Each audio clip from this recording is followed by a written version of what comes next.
This podcast is brought to you by On Track Studio. This podcast addresses various mental health challenges, including topics such as suicide, addiction, eating disorders, depression, and anxiety. These discussions may be triggering for some individuals. If you or someone you know is struggling, please seek support from a mental health professional or a trusted individual in your life. Remember, you are not alone, and help is available. Listener discretion is advised. Welcome back to Mind Your Head. In this week's episode, I'm joined by Todd Jarratt. Todd has previously ran his own business, trained athletes globally, and lectured at universities before almost losing his life at 24 from autoimmune complications. The following years, in and out of hospital, being told that he may not survive, Todd healed himself naturally, going against all medical beliefs. Through this journey, Todd realised that the identity is the centre and the most impactful aspect of the human mind, and founded the Identity System. His mission is to bring global awareness to identity as the most powerful and potent place to create lasting life change. Now let's get into it. Welcome to Mind Your Head, Toddy. I'm so stoked to have you in the studio today. Let's go. Now, we met probably, do you reckon, a year ago now? I think we had that little catch-up with Travis, and I walked away from that catch-up with you thinking to myself, I've never met someone like you before. And I mean that in such a huge compliment, because you're so genuine and 100% you, and I've never, ever met anyone like you before. And I was like, fuck, this guy's onto something. Oh, I thought you were going to say that I was trouble. I do way too longer hugs. No. Well, it was nice. I've never experienced something like that before. And I was like, what? Who is this dude? I don't know. Yeah. And I feel like there's so much to talk about today with you. And I think we scratched the surface a little bit, and I was so fascinated with your story, your journey, the things that you've experienced, and the things that you've overcome in your life is remarkable. So we got 2 hours. I'm excited. You're excited? I am. Borat might come out a little bit. That's all right. Whatever comes out, it's fine. So I think just for my listeners, I think it would be best for us to start at your childhood, at the beginning of your journey. What was life like for you growing up? And then come through till today? No. Okay. I love how I set guidelines for you. No, childhood, please. Okay, stay there. Finish there. Yeah. Yeah, so I was technically born in Victoria, in Bendigo, but that was because the little town that I grew up in didn't have a maternity ward at the hospital. Like, it was so small. So remote. Yeah, out right back. So like 8 hours inland west of Sydney. It's a little town called Hay. It's 2,500 people. There's like I didn't know you were a country boy. I am a country boy. That's why I made the joke about the Akubra before. Yeah. I don't think I realised I was a country boy until I moved to the coast, and then I'm like, oh, I love the country. Oh, yeah. Yeah, I love being in the outback and simple in nature. So yeah, I grew up in Hay. It's like the second flattest place on earth. Really? Yeah. Oh, right. It's crazy. When I grew up racing motocross, we'd go away, and there was, I thought everywhere else was really strange because there was hills.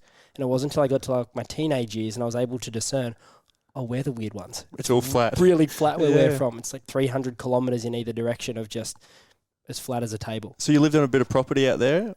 No, we lived on the edge of town. We were earth movers. Mm-hmm. So we did all of the irrigation. Like, my parents had an earth moving company. So the big tractors and buckets and excavators, and we did a lot of that for the farmers. So we weren't on a farm, but we did the management and the earthworks for farming. So I had 2 older sisters. They were 5 and 7 years older than me, and it was kind of like being brought up in a way like an only child, because they were having fun and playing as girls, and I'd just kind of get like submitted into having my hair done and stuff like that. It was rough upbringing. Dad wasn't around a lot because he was working so much. It was like mum, my 2 sisters, and I. Oh, right. So yeah, I was in year 3 or around there, year 3, I was doing really well in school, and that's when one of the teachers kind of spotted it and sent me away to get tested for I don't know what you'd call it, but basically being gifted, intelligence, like intellect. Oh, really? Yeah, so I don't know how you would work it out, but I went through a bunch of assessments, and they said, yeah, okay, he's highly intellectual, he can skip ahead. So I went from year 3 straight to year 5. And that's, in essence, I tell that story a lot because that's kind of where my challenge started. In what way? Well, when I was in year 3, I'd started school with those kids. I'd been through those years with them. And then when I've skipped up into year 5, I'm with a different year group. And so I'm now like the new kid, but it's not like, say, going to a new school where the new kid and you kind of fit in because you actually are new. For me, people knew me, but I was now like this alien that was like, well, he's been with us all along, but now he's up there. And then the year 5 kids are like, you don't belong with us. So when we talk about belonging, alienation, abandonment, that was huge for me when I was about 10. So I went into year 5 and then I was bullied really severely. So you really struggled making friends and that connect with the other kids, yeah? Yeah, before that it was fun and I felt like I fit in with my year group. Obviously there was a difference with my intelligence, so there was some differences there, but I still felt like I kind of had my crew. Whereas when I went up into the next year, I tried to fit in and it just didn't work. And those kids in the year above me gave me a really hard time. And so at that point in time, I was excelling in the assessments and the tests and things, and it started to get me noticed of like, oh, I was like standing out in that year group as well, which was, now I look back, I go, fuck, that's really cool. Like I'm switched on, I am a nerd. But it created a lot of tension and a lot of challenge. And so the sporty kids in particular would pick on me. And my teacher at that time was a sports teacher and she kind of got involved too. And it was to the point I didn't want to go to school anymore. I'd just had like, before we were supposed to go to school in the morning, I'd just lay in my bed and cry to mum or go to the kitchen and tell her I don't want to go to school anymore. I don't want to be alive anymore. I'm over this. Like, this isn't fair. It's not fun. And we had a lot of meetings with the school, and what we ended up doing was repeating me back the next year to my original year group. Not because I wasn't smart enough, but because I wasn't willing to continue. So that's where there was this kind of choice when I went back into that standard year group. What would I have been, 10, turning 11, that I'm going to get to be back with my friends. But because I'd kind of gone up and I'd been that alien kid, then to come back, it was like we thought it'd fix a problem. But in essence, it kind of worsened it. And it was like, oh, are you dumb? Is there something wrong with you? You went up, now you've come back. And because I was trying to fit in that year above, I was obviously a shithead to the other kids below me. You know how we have like the social hierarchy of like, you'll pick on those kids to try to stay afloat. And so that obviously happened. And they were like, we don't really want to bar of you. And so neither did the other group. So I was like, I just felt like I was alone in a small town. I felt really alone. And they would all play footy, whether it was rugby or Aussie rules. And I was a motocross racer. So again, this more like I'm different. And it got to a point where it was like feeling constantly different, feeling like I didn't fit in no matter what I did. I couldn't have this sense of belonging. It was, I don't know if it was like the instinct of the ego and protection, but this story started to get created of like, well, if you're going to pick on me for being different, it was almost like that defender coming in of like, I'm going to be as different as I can be. So I'm like, I'm choosing it, kind of like I'm walking into the fire. And so it became this story of different equals protection. That's my way of, I'm going to be different, because if they pick on me, it's like, yeah, I brought this on. It's almost like the warrior mentality. And so then that started, and I finished in primary school, then went away to boarding school a couple of hours towards Sydney. And it was either go there or go to a school in Melbourne or Sydney. But if I was to do that, I couldn't continue racing motocross. So, and that was your sort of passion at that point in time, was it, the motocross? Yeah. Yeah, motocross was my life, and it continued to be. I know we won't go past childhood. It continued to be for quite a few years after. And so I went away to boarding school, and I was there 5 days a week. It was a co-ed school. And I'd continue racing on the weekends. So we'd travel around the country on the weekends. Mum and Dad would pick me up from boarding school, and whether we were racing in Victoria or New South Wales somewhere, we would do that. Boarding school wasn't easy either. The first couple of years, I just kind of played small to fit in. I was chubby, you could say like overweight. I wasn't one of the fit, footy kids, so to speak. And so I just was like, I'm just going to play small and kind of fit in to not go through what I did at primary school. Stay under the radar a little bit, Exactly. Yeah. It doesn't really work when you're in boarding school, because you're in a boarding house with all boys, and they'll pick on the fat kid. They'll pick on all of that. And so it was challenging. But when it came to summer between year 8 and year 9, I hit puberty. So I was 14, turning 15, so I was a late bloomer. I'd already started commentating sport at this point. Like, I started sports commentary when I was 13. I think I'm still going through puberty. Oh, dude. You commentating sport? Yeah, I was like if you go to motocross races, I was the guy on the microphone. Really? Yeah, in front of hundreds, thousands of people. How did you get into that? my local club had a 2-day, it's an open event. So basically people can come in and they it's like an open event from all around the state, New South Wales and Victoria, and some from South Australia. And I'd broken my wrist probably 4 or 5 weeks prior maybe and had surgery on it. Racing? Yeah, racing. And my parents were going over to volunteer and help, and they said, look, you love motocross. You love talking. Why don't you try commentating? And I think maybe they saw something in me that I had no idea at the time. Like I was just a kid, wanted to ride my dirt bike and race, and so I gave that a crack. And man, I watched we used to have the videos on like DVD. I was thinking you'd be good at it. Are you good at it? at I was terrible when I was a kid. Like obviously I got better. We won't go to the future yet, but when I was a youngster, like 13, I was woeful. I was like. And here he comes down the straight. Oh, I was going to say the high-pitched voice. Yeah, man. Yeah. But the head from Motorcycling Victoria was there, and her name was Mrs. Mack, and she was very well known in the industry. And she actually came up to me over the weekend and was like, "Hey, we want to support you, and you've got it." I was shit, but I was 13, so I was like, "You could do all right at this if you keep practicing." You're still young. There's time. And so she said, "Do you want to come and commentate the?" I think it was the senior Victorian titles, like the senior state titles a couple of weeks later. I was like, oh, okay.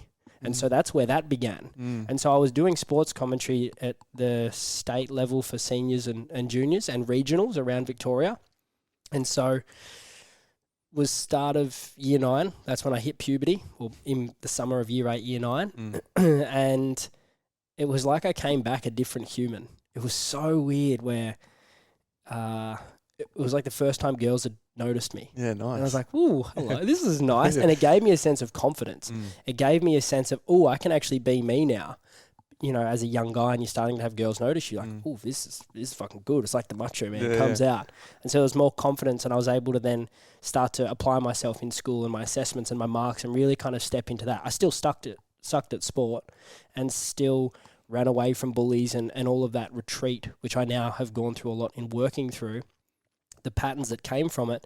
But that essence of boarding school enabled me to become confident enough in myself to then in year 10, I was racing at state titles down in Rosebud in Victoria and had a pretty big crash and lacerated my kidney. So my kidney was in pieces, and basically like the fascia around the kidney was the only thing holding it together. And if that bust, I would have bled out. Another one of those things where I'm like, I'm here for a reason. I'm still here today for a reason. But during that time, I was bedbound for 6 weeks and wasn't allowed to go back to school, because if I got bumped or hit and that busted the fascia, in trouble, I'm done. So I still wanted to do well in my school certificate in year 10. And so mum and dad said, look, you can come back to the Hay High School so we can, you're not at the boarding house and everything, and we're with you each day. So we chose to do that. So I went back for a couple of weeks and I actually said, hey, I can do this. And what I meant by that was in Hay, it wasn't cool to be smart. It wasn't supported. You'd be picked on. But I got to a point in myself where I was like, pick on me. I don't give a fuck. Like, I'm going to do the absolute very best I can, and I'm proud of that. Whereas a year before that, I probably would have been like, played small again to try to fit in. So that's a common theme, isn't it? Like I've realised that, especially in schools and high schools, that it's like that tall poppy syndrome. It's like whenever someone's good at something, instead of like lifting them up or encouraging it, it's the first thing we do is to try to tear them down. Yeah. Isn't it? That it's like the making us feel better about ourselves because we kind of level the playing field. Because I remember so many times where they'd be like, oh, look at that try hard. And I'm like, he's just good. Yeah, if we knew what we did now as adults, if we were kids, yeah, mental. Yeah. So, yeah, year 10 had that injury. Was still doing the sports commentary and everything. And then... I would love to find these videos, sorry, if we could put them on here. I've got some DVDs. Yeah. And went back to the Hay High School and then chose to stay there rather than going back to boarding school, which was a big decision. But it was either stay at boarding school and give up motocross or stay in Hay and continue racing. And still motocross was my passion. That was my future. And so I went back to Hay and finished year 11 and year 12 with some challenges, that didn't have the same support or the same level of teaching in some of the advanced subjects. So that was a real challenge and struggle. And I was stressed.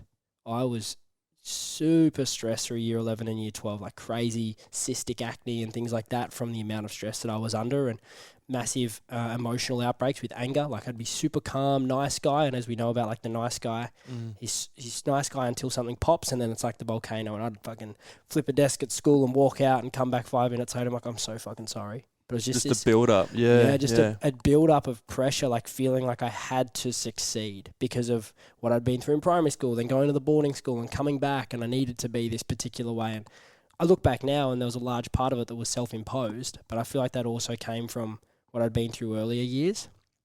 So finished up year 11 and year 12, and then was going to go to uni. And what was it? That's right. I commentated the junior Australian titles in year 11, so I'd flown up to the sunny coast actually to call them. First time? I'd been there in 2007 for junior Australian titles. I raced. Yeah. I got smoked. Did you? Yeah, absolutely smoked. And then when I was 15, I got flown up to commentate. Oh, that's right. I commentated the women's nationals up here earlier in the year, and they were like, "Hey, you're pretty good at this." By this point, I'd had a few years, so I'd got the skills a bit more honed in.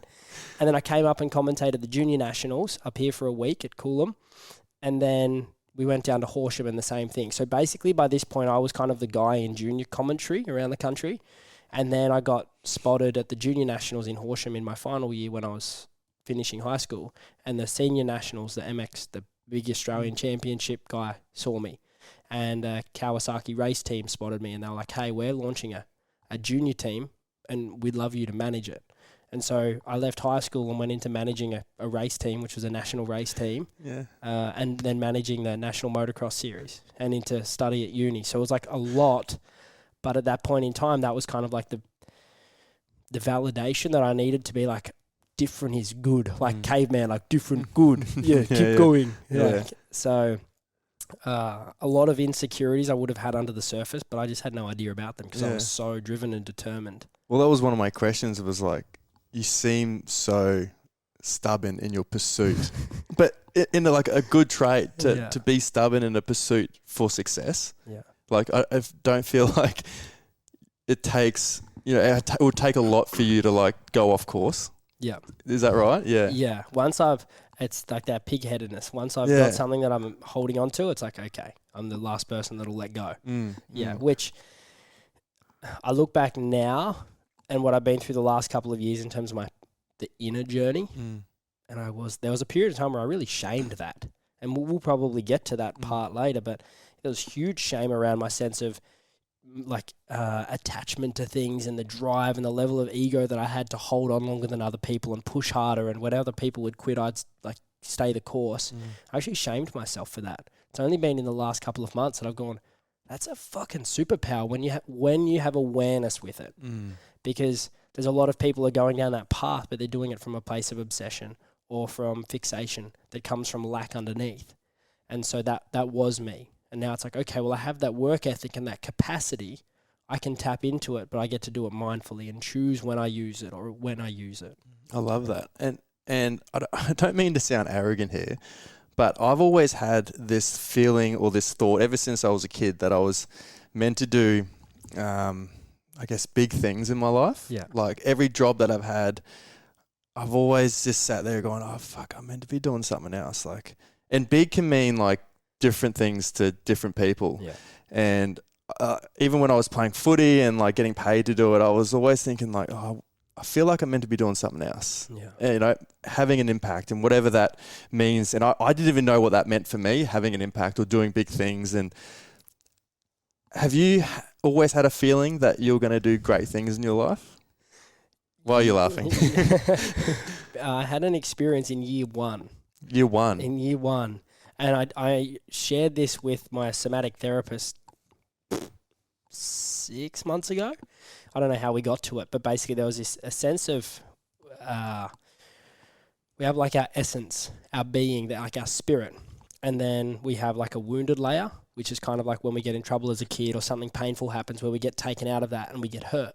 And then what happens as kids, we don't know how to manage that, so we go into a protection layer. We don't go back into our essence. We kind of go into compensations. kind of like, oh, you're being told you're not enough. So what do? You work really hard to make sure you never hear that again. Coping mechanisms. Yes. Yeah. Okay. Yep. And so we were talking about the being and the essence, and Emanuela said, when was the first time you remember having this sense of just a knowing? And when I closed my eyes and went through the process, it was so clear, and I can still remember it and see it now.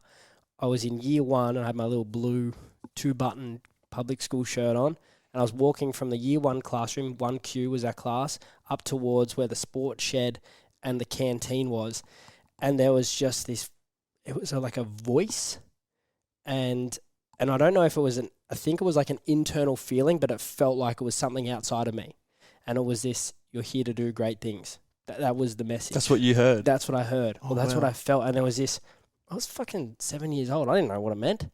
But it was so vivid and clear, and I never forgot it, that it was like that feeling remained with me. And it was just like coming back to it over the last 6 months or so, where I've gone, oh, that was the knowing. That was like that voice inside. So in that sense, yeah, and I think that's what's given me a part of that confidence to stay the path when things have been challenging, that connection. Yeah. Have you had like something? This is going a little bit off topic, but fuck this. I've never just sort of shared this with anyone before, but I've always had an inner voice ask me a question. Yeah. It first started when I was in year 8, and I've never talked about it. I've never even talked to a psychologist about it, and I don't know where we're going to go with this, but I've always had an inner voice tell me what's the difference. Gotcha. Every night in the shower, this voice would go, what's the difference? And I'm like, what do they mean by that? Yeah. And I'm like, what is the difference? And I'm like, I apply that with rugby, and it was training. I was like, what's the difference? As in like me and someone else, like what am I going to do to be the difference? And I'm like, is that what it is? And it's like this whole life of trying to like figure out or decipher what's the difference. And I've always had that inner question ask me that every day. Yeah. For the last 15 years or something. Yeah. So that's my sort of experience, and it's weird. Yeah. It's so interesting that we all have our own experiences, and I know that something that I've been sort of diving down the path of the last little while has been internal family systems. And I know it'll be a short tangent, but in essence, what I've come to understand in terms of psychology is that a lot of the time we think of it as like layers of an onion. And they say like, oh, you peel back more layers and you get to the core and you healed that thing. With family systems, it's like cloves of garlic, and we've got parts of ourselves. And they say we've got a lot of mental chatter going on, it's actually different parts. We have like between 10 to 30 parts that kind of make up our primary identity. These cloves of garlic that are in a confusion or disagreement or agreement about things, and they're kind of chatting. And typically a part is carrying some form of a burden or a challenge from a challenge or a trauma in the past. And so their role is to protect. So a lot of the time we find that when we're most stressed or we're most reactive, it's when there's most chatter. When we're most calm, chilled, whole, relaxed, responsive, there's the least chatter. And this is the difference between us being in this integrated sense of whole self and the parts that are, we've got to protect this and this might come up and all of the noise. And so the self, when we're in that authentic expression, that flow, that being, that essence, there is a guidance in that. It's kind of like the downloads or the messages. So my thing is like, I wonder if that's, if you said it comes in the shower, you said it's in the shower quite frequently, yeah? Every night. Yeah. So I wonder if like that's a part of you and yourself would be. I do a lot of my thinking in the shower, like just hot water running in my face. Yeah. And I'll just like, it's some sort of like, just relaxes me so much that like all the noise stops apart from this one voice that will just go, what's the difference? I'm like, oh, fuck, there it is again. What is the difference? I don't know. I don't fucking know, but it's been doing it for years. And I'm like, the difference between Promite and Vegemite or Marmite? Yeah, and it's just like, how do I decipher this? Is this always going to be a thing for me that it's like, what is the difference? And I'm like, is it the difference between like being good and great? Like I apply that with footy, like between a good player and a great player. Is it between like, even with the podcast, is it a great podcast or a good podcast? It's like, what's the difference? And I'm like, oh, this is not driving me crazy or anything, but it's just like a constant thing that I'm like thinking about that. Yeah. I don't know. Well, if it if it's something that I'll find the answer to, or is it something that's constantly driving me? You know, like something that's chasing, like I'm chasing to find the answer, but in that chase, it's like helping me improve or that sort of thing. Yeah. So this is where, to me, it's when we get into the body, is where a lot of my work has shifted, has been from the focus on the mind to realizing that most of what we're seeking, trying to work out up top, the answers are already within because these are those parts and the felt sense. And we know that the body gets triggered before the mind. We have that reaction, then we're thinking. So it'd be cool off air for us to actually jump in and see if you feel into the sensation in the body that's linked with that, what it actually feels like. And from there, you typically get a guidance of the answer. Oh, I've got a funny feeling that it's about me being scared to fulfill my potential. I think it's me always playing small because that's what I feel is safe and comfortable. And I've did it through everything that I've done. I'd rather just fit in and be safe and comfortable rather than wonder, fuck, if I actually really tried here, imagine what I could do. But then with the high reward equals high risk. Yep. So then I'm like, oh, would I reach for that and probably fail or stay here and be safe? Yeah. I think that's deep down. I've always been so scared to take the risk and possibly have that reward of being something great or don't take the risk and be in my safe zone. Gotcha. And does that question, when you hear it, does that usually spur motivation or nervousness? Initially nervousness because I didn't know what it meant. And now it's like motivation. I think, what is the difference? Fuck. It's kind of like, no, you can do more here, Elliott. Gotcha. You can do more. Stop playing small. Yep. It hasn't got you anywhere. Yeah. Without being, too hard on myself, playing small hasn't gotten me anywhere. Yeah. And now I look back and I'm like, I know the outcome if I play small. Yeah. I know what's going to be the outcome. Yeah. But I don't know the outcome if I don't play small. Yeah. So how about we go down that path? The uncertainty. So when did things really kick off for you? I would say that next year, the year where I moved from Hay to Bendigo to go to uni. I went to America at the start of that year because I didn't go to schoolies. I didn't drink. I didn't party. I wasn't that guy. Again, I was like fixed on the path. I'm going to achieve the goals. I'm different. Everyone else parties. Well, I don't do that.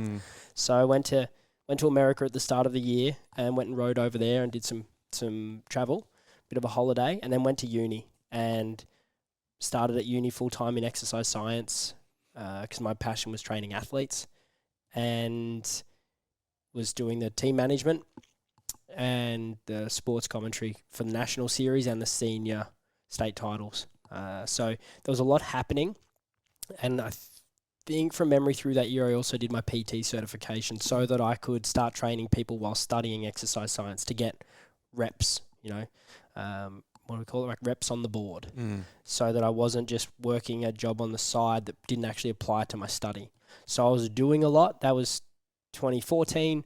Then 2015, I stopped the team management so I could race again. So I went into the Pro Open class, which is the kind of like the highest level in our sport. And I was like, I'm going to give it one last crack. Because the year before, I'd given so much to these junior athletes. We got to go to the Junior World Championships in Belgium and a few things like that. It was very fulfilling, and I loved it. And I look back, and they're kind of like, they were the days. When we talk about the days. Yeah, the fondest memories. Those because I was helping kids from 11 to 16 chase their dream of becoming a professional. And a few of those guys are. And getting to go to the Junior World Championships and seeing guys that are actually now world champions at the highest level, Red Bull athletes over in the US making millions of dollars, getting to travel with them and watch them and sort of see that journey now has been really cool. Yeah, that'd be amazing to see, wouldn't it? Yeah. Yeah, when you see them from when they're like 10 years old to where they are now. Yep. And it was that year was, I feel like that confirmed to me, keep on your path. It was almost like validating to my ego. Yeah, then the following year was racing, still doing the commentary, but I actually then went into sports journalism as well. Oh, right. Yeah, Fuck, you've done a lot. Yeah, I did a lot when I was young. I was just like, how much could I fit on my plate? There was a saying I learned from a mentor back then who was he promoted the National Motocross Series. So he was, in a way, he acted as a business and career mentor without me knowing. And he used to have a saying, it was like, and you would have heard this, bite off more than you can chew and chew like crazy. And that was it for me. I was like, I don't care if I don't sleep. I don't care if I don't have friends. I'm just going to keep going. And so the sports journalism was really cool because I'd done well in school and they found that out and they kind of pair commentary with that. And I could ride pretty well. So that actually then led into me doing bike testing. So let's say Yamaha or Honda or Kawasaki or Suzuki bring out their latest model of bike. Before the public get access to it, the journalists get to go and test it.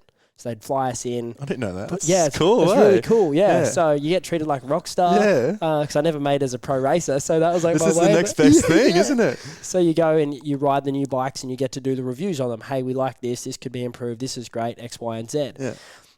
You start to see the politics of things when you're on the inside of that. And it's like, hey, we're putting you up.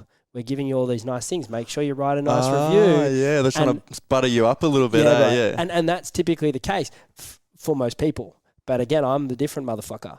And I was like, no, your bike was shit and they're going to know about it because I don't want them to ride that thing. Go and, But that then became an issue with the people I was working with because they're like, hey, we can't be doing that because of the manufacturer relationships. And that's where for me I started to mature in a sense of I'll speak my fucking truth. Not in a way of like this spirit truth, but just I'm not going to fucking lie because this is people's money. This is what they're doing. And then that's where... it was awesome to be able to do that because we'd go to the reviews and the tests and everyone else would do 10 laps and they'd be done. I'd ride the bike for like 3 hours in the day. I was like laps on laps on laps. I'm making the most of this. Yeah, I was enjoying it and I wanted to know the bike. So people would look at me and they're like, when are you going to finish? I'm like, when I know what I need to know. So again, it was like that work ethic. And within the moto industry, I was like young, but people had started to know, when you're a name in the industry and people would know me as the hard worker. And that was really cool. Last year of uni, I started to take the strength and conditioning more seriously. So I was interning down in Melbourne at that point at Woodford Sports Science Consulting, learning high performance with athletes. And it was just like things started to be too much pressure and stress wise. And I started to get a bit sick. I think it was maybe like February, March in the year. And I ended up in hospital March, just before, like a week and a half before the first round of our national series in motocross. And we didn't know what it was. All I knew was that for weeks to a month before, I'd been starting to pass mucus in my stool. And I was just like, I thought I had worms. I was like, oh, this is weird. And just kept going. And it just started to get to a point where I couldn't train in the morning because I couldn't brace. I couldn't squeeze and create pressure for a squat or a deadlift because I felt like, in essence, I was going to shit myself. So it was the gut issues and they kind of started building to the point that I started to see blood. And one of the trainers had asked me where I was working at the Human Mechanics, why aren't you training in the morning? And I just was like, because I hadn't told anyone. It's like, I just don't feel great. She's like, what do you mean? And then I opened up to her and she had Crohn's disease. And she's like, hey, you need to get that checked. I was like, he'll be right. And it got to a point where a couple of weeks later, I was in the fetal position at home, like writhing in pain. It's like, okay, I need to go to the hospital. And I was there for a couple of weeks in hospital and basically they just said, look, you've got an acute bout of colitis. Here's the steroids. Here's the... antibiotics and whatever it is. I can't remember the other term. It was immunosuppressants to suppress the immune system and off you go. So I took those for the 2 months I was told to, took out some nightshade vegetables that they'd recommended and went on eating my shitty diet and stressing myself out and didn't change anything else because they hadn't told me any different. I didn't even know what colitis was because they'd made such a no thing about it. You don't need to go and look anything up or change anything. So I continued on through that year, just thought it was a thing, done, gone. And that was my last year at uni. Still doing the commentary and everything. And then I was supposed to do my master's in exercise physiology, but that to me was more rehab-based, people with challenges and in disease and conditions in the older population. I was passionate about working with athletes. And Woody, my mentor in the sports science field, said, look, if you want to be a great coach, you need to go to America and you need to get into the college system. And so what I did was over a few days, I collected like every Div 1 and Div 2 college name and then all of their strength and conditioning staff, got all their emails and just collated it into a big document. And I was like, I'm just going to shotgun email everyone this highlight reel of me coaching with my bio and a bit of information. Like, I want to come over and intern. And I did that to about 7 colleges. Like, I just sent it out and then I was like, something's not right. And I didn't know what it was at the time. but I actually got accepted into a couple of them, and one was Purdue University, which is a big college. Big college. Yeah. And now I look back, I was like, whoa. Yeah. But it was through that time where there was this part of me that was like, if you were teaching one of your athletes how to get on the team they want to get on, would you say shotgun all of them, or would you say be like a sniper and just like nail in on your plan A, your one? It's like, ooh. So it was like taking my own advice. So I want to go to Stanford because they have some of the best athletes in the world, but their education is really high, like matches it. Harvard, Oxford, great educational. Sport not so great. Yeah. Colleges like Alabama and Penn State, huge in athletics, but not so great on the academics. So this is that middle ground. And massive college, like. Yeah. And so in essence, over a month of time, Matt Buson was a coach that I found through LinkedIn that had been to Stanford and was based in Australia. He was up here on the sunny coast. And I was calling him, messaging him, LinkedIning him, Facebooking him every day for a month. It's been a pest. I was literally like, what do I need to do? How do I get over there? Like just every single day. And this is just how I was like, I'll fucking force my way through this door. Yeah. And on the 28th day, I still remember it because the day before my mum was talking to me in the kitchen in Hay when we were about to go on our family holiday. And she's like, you should stop pestering this guy. He hasn't responded in 27 days for a reason. And I was like, you don't get it, Mum. And the next day when I called he picked up. And the first words he said to me were, you don't fucking quit, do you? And I was like, no. I know what I want. And this was the 29th of December. So like I'd been calling him across Christmas and Boxing Day and everything. And we were supposed to go on a family holiday on the 1st of January in Mildura.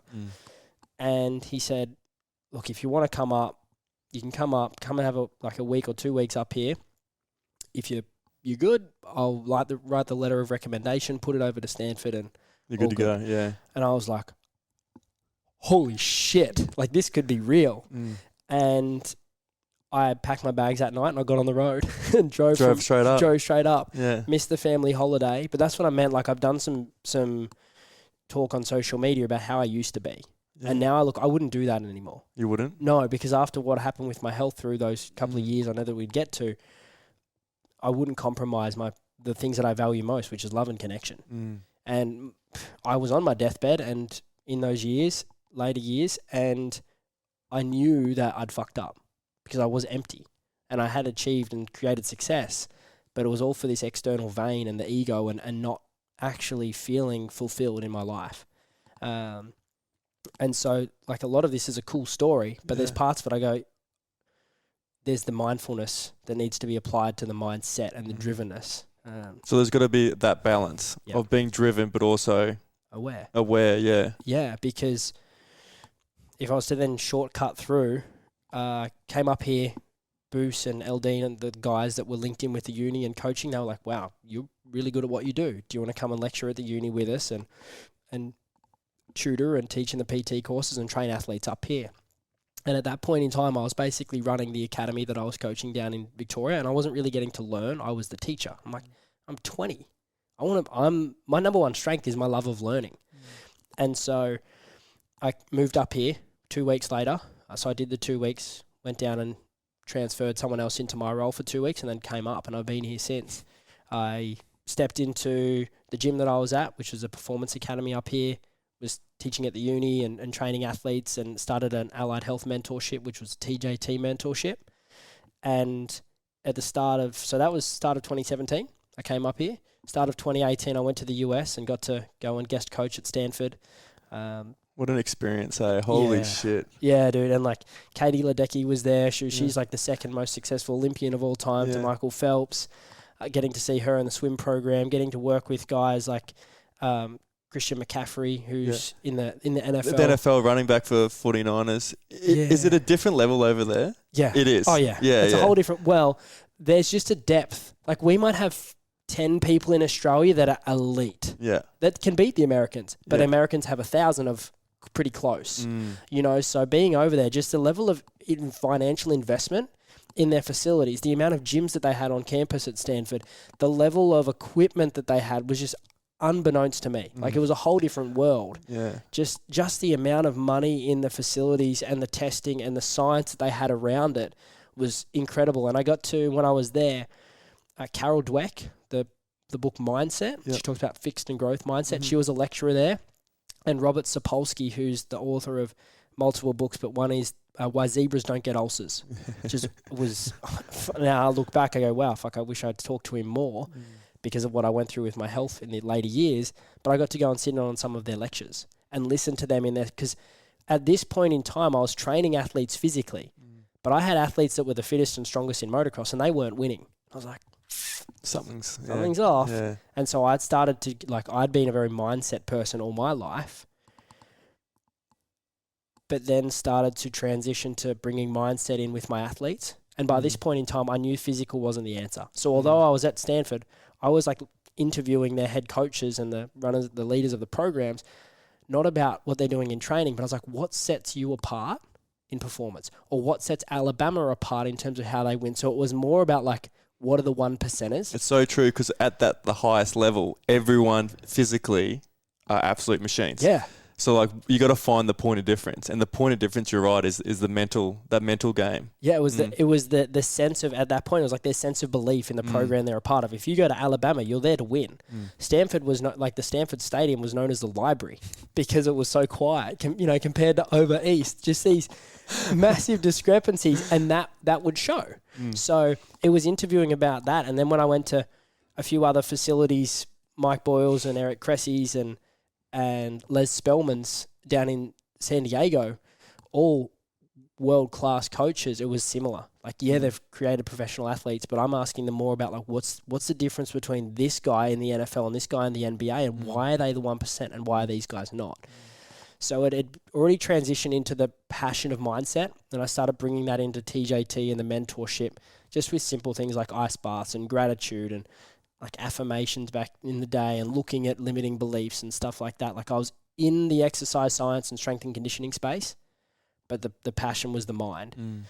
And I know now that what happened in the couple of years to come, 2018, I was pretty standard. That was the year I went to America, then was running the mentorship. Then through 2019, I started to get sick again. And that's... Yeah, let's go into that. Let's go there. Yeah. So now, like I said, looking back, it was a sign from my body that I wasn't living my purpose. I was off my path.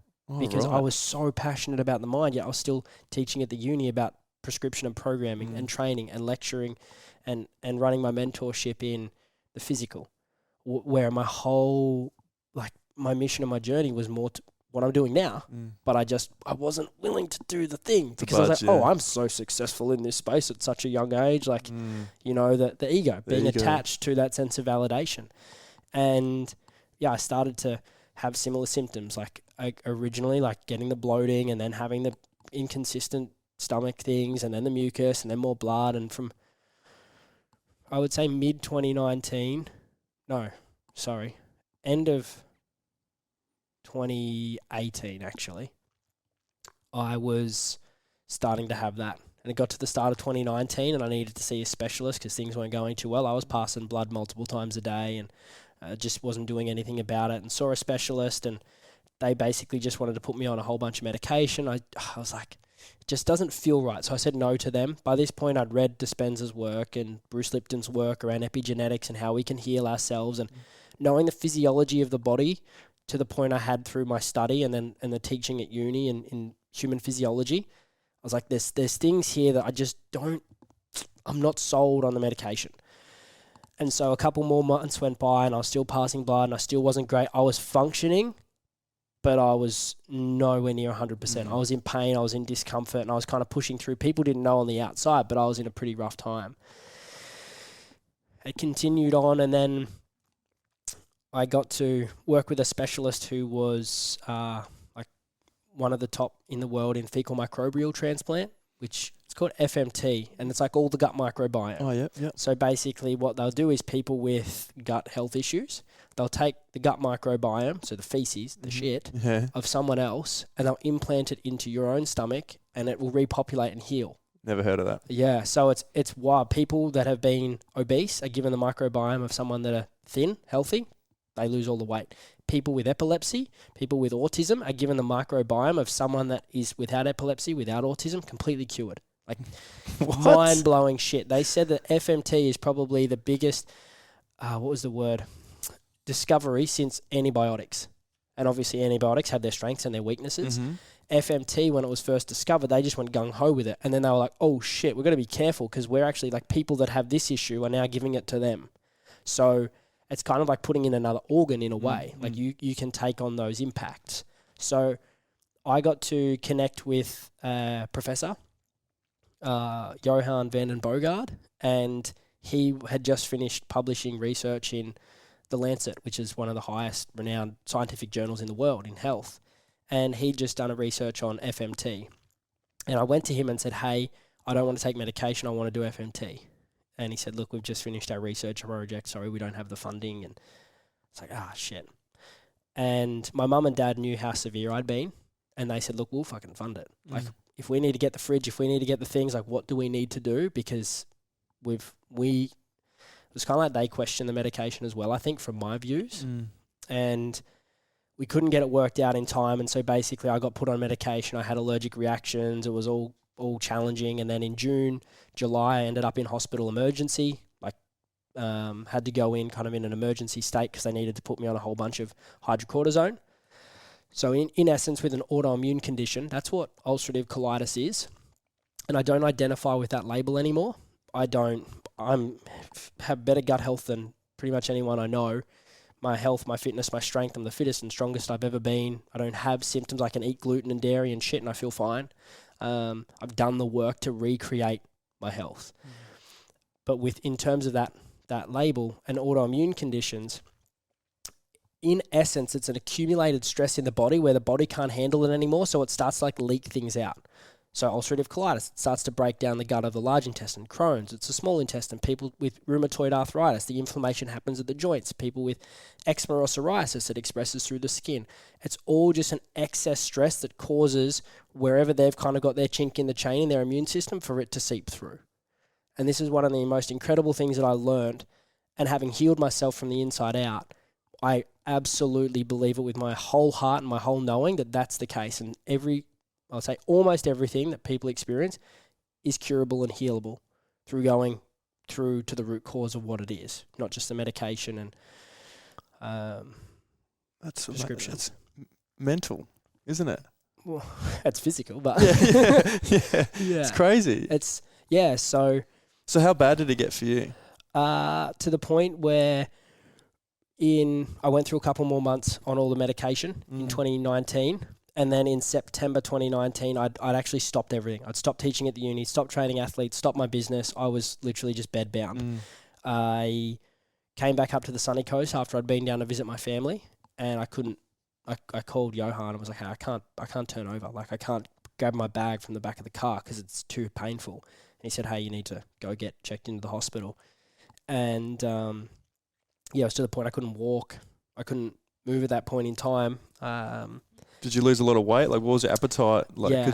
Yeah, so that in 2019, I went into hospital that was the second time for the emergency, and the surgeon came in, and this is where my journey shifts. This is the tipping point of my life's journey so far. And when I was in there, I'd been in there, I think, maybe 24 hours in hospital. And at this point, I hadn't been able to eat. I was shitting blood like 5 to 10 times a day. Fuck. I hadn't had a solid stool in, I'd say, 8 to 12 months. It just falls out kind of thing. And I didn't have control over my bowel really. So I would be really nervous, really anxious wherever I was going. And I was in hospital then, and the surgeons walked in, and I won't say their name, but he was no bedside manner and just said, hey, like, if your intestine is so raw right now, it's called stage 3 pancreatitis, which is as bad as it comes when it comes to the immune system attacking the large intestine. And he said, if that perforates, your bowel perforates and you get sepsis, you've got 24 to 48 hours to live. Now, people that can go and research sepsis, they understand it. It's when we have that matter go into our bloodstream. And so it's an infection. And I think when you're in hospital and you're in that state, there's a fucking lot of fear. And when a surgeon walks in and looks you in the eye and says, look, if things don't go well, you've got 24 to 48 hours to live, I was You're in deep shit. I was fucking scared. And my Mm. mum was on speaker. My family friend was with me because all my family are down south. Mm. And she was fucking traumatized. She was screaming. Like, she didn't know what to do. She got on the plane that afternoon, flew up. My dad and my sister flew up the next morning, one of my two sisters. So in that time, they hit me with more medication. I was on a whole host of drugs that were at the level of, some of them were like leukemia level medication. I was not in a good way. I was still better than what I got to be later, but I was in so much fear that I couldn't trust that inner knowing. You know that voice we spoke about? Mm. It was like I was so deep in fear of, like, they've always told me that the only thing that can save me is the medication, the diet, the stress, the meditation, the nutraceuticals, all of that stuff won't impact me. Only the medication can help me. So I was like, okay, fuck, if I'm going to die, like, you'll save me, I'll do what I got to do. I'll take the medication. But when they told me I had that 24 to 48 hours, that's when my life, if you want to say, flashed before my eyes, and there was just deep reflection. And that's when I said before about how I look back and I go, I fucked up. Because I look back and I was an empty mess. Like, I was just laying in the hospital bed crying because I was like, I didn't put my family first. I didn't prioritize friends. I had all these achievements, and what did they fucking matter when I was contemplating whether I live or die? They didn't. It wasn't worth it. No, what really meant something to me and what mattered to me was, how did I make people feel? Like, if I'm gone from this earth, have I positively impacted the other person that I've come into contact today?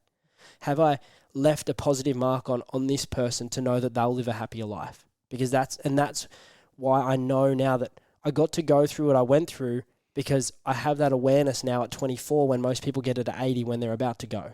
I'm like, I have a whole life ahead of me to live in this way that is a gift. And I'm happy to live that way now and stand in that aspect of my truth and be like, cool, you work 14 hours a day? Fuck yeah, I'm not going to do that. And I have this with some of my friends where we're not aligned in the commitment to work. I'm like, I'll work because it's my mission, but I'm going to prioritize my happiness and my friendships because I've been there and I know that experience. So the next few months, September, October through February to March. So you took the medication. I was on the medication. Yeah, and you got better? I was able to exercise a couple of times a week, like go for a jog, but I was still shitting blood like 10 times a day. Fuck. Yeah, I wasn't near 100%. And was in constant pain, skin breakouts, all of that kind of thing, which was just signs that my body still wasn't good. And it got to late March, mid-March 2020, so just before COVID came. And I had I must have gone into the hospital for a checkup, and they called me later that week, and it was the same surgeon that had given me the news before, and basically he said, like, look, we regret to inform you, but you're what we call a non-responder, which means you're not responsive to the medication. So the medication can't save you. And I can remember sitting in my van, and I was I was livid. I was angry, and I fucking let him know. I was like, all you've told me is that the medication can save me. You've pretty much wiped away any hope of anything else. And now you're telling me the one thing that could save my life or save my intestine so that I'm not having a bag is a medication, and it doesn't fucking work. Like, what am I supposed to do now? And obviously from his side of, like, he's just doing his job. He's only doing what he knows. And that's the thing. Like, whatever specialist you are in the medical field, all you study is what you're taught. So a gastroenterologist only knows about the gut and the medication to support the gut. They don't look at the liver and the kidneys. They don't look at the other aspects of the body. Just like the neurologist only looks at the nervous system. They're not going to look at the other aspects that are impacting it. So we think of the pizza. Between all the slices, though, there are gaps. And they're the gaps where we get missed in the system. That's where people have all of these issues where they can't get it brought together and healed, because it doesn't take a one fucking pronged approach. It takes multiple prongs to work it out. And so that night I was supposed to be running a group call. I was running an academy, an online academy for people to learn about gut health and for people to learn about mindfulness, because that's the journey I'd been on those few months prior. I'd started sitting those Vipassanas, the 10-day silent meditation retreats. I'd had a few of those in succession and had started going deeper down the mindfulness path and was like, whoa, there's a lot here. And I'd had so to speak, started to become spiritually open. And I was supposed to run the call that night, and I remember I was midway through the call, and I'd already been emotional because of the call with the surgeon only an hour prior. I was midway through the call, and I was like, I can't control my stomach right now. And I ran down to the toilet, and I literally plastered not only the toilet but the floor around it just in blood, and it was scary. I was like, this is not good. And I think now that I look back, I'm able to know that was the level of stress and fear my body was in, that it was like, this is it as an expression. Yeah, got to let it out, yeah. And so it was a couple of days of what do I do?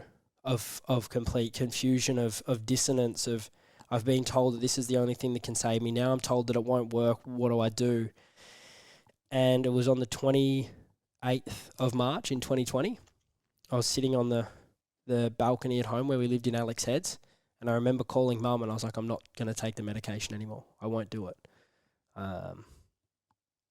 There's just this feeling that if I'm supposed to live through this, I will. I don't know how I will, but there was just that sense had come back of if I'm here for a purpose, which I believe I am, I'll make it through this. And the next 2 weeks when I stopped the medication were fucked. Actually terrible. My liver and my kidney started to shut down. My body was turning yellow. I hadn't eaten in a couple of weeks. I could drink a little bit of water, but it felt like every time I consumed something, it was like someone had cut up my arm and they're rubbing dirt on it. It stung, it hurt. So I was bedbound, and I was losing weight hand over fist, week on week. Over that couple of months from mid-February to May, I was down to 52 kilos, so I'd lost 30 kilos. Holy shit. It was the lightest I'd been since year 3, year 4 in school. But I was around 2 weeks after I made the decision to stop the medication. It got to a point where I was in pain all day, every day. I couldn't move, I couldn't get up, I couldn't feed myself, I couldn't brush my teeth. My dad had come up to Queensland to look after me, to care for me. And were you in hospital or at home? I wouldn't go to the hospital. Oh, you wouldn't go? I wouldn't go. Yeah. So you're dealing with all this at your home? At my house. Yeah. So my housemate had been kind of caring for me, but she had work. So that's when Dad was coming up, and that was a decision Mum and Dad made. And I remember there was a night, and there'd been a few nights where I'd been laying in bed and I didn't know if I was going to wake up the next day. That was the essence of it. Because of how shut down my body was. I didn't have emotion. I didn't have capacity. Like I said, I couldn't really move. And so there were nights where I'd be writing a letter in bed, not on my pen and paper, but in my phone notes of a letter to... Goodbye letter? Yeah. To my mum and my dad, my sisters, my brother-in-laws, to be hey, this is... I love you, and this is what I love about you. Please don't ever change this. Kind of that realization I'd had, if that's what brings me happiness from them, I want them to keep sharing that. So there was a real point of, and that was a few nights in a row where I was I don't know if I will wake up. And that was scary. And I've been processing that, because there's trauma in that of the contemplation of it. And there was one particular night where I wasn't Christian. I was brought up Christian, but through the Vipassanas, I'd sort of been leaning more towards the Buddhist way. Mm-hmm. But there was just this part of me that was God, if I'm supposed to make it through this, I need a sign. I'd told my family I won't go back to hospital, which now I look back was because I was so fucking scared of going back there because of what had happened last time. And I just said, no, I'll die in my bed or I'll live through. And so I prayed and was I need a sign. And the next day, Mitch Vickridge, who's now, I accredit him to saving my life, he reached out. He said, hey, I think we should talk. Because he'd seen that I'd been unwell when I was in hospital in September. And we jumped on a call, I think that day or the next day, and he's like, okay, a Zoom. We need to, he actually said we needed to start yesterday.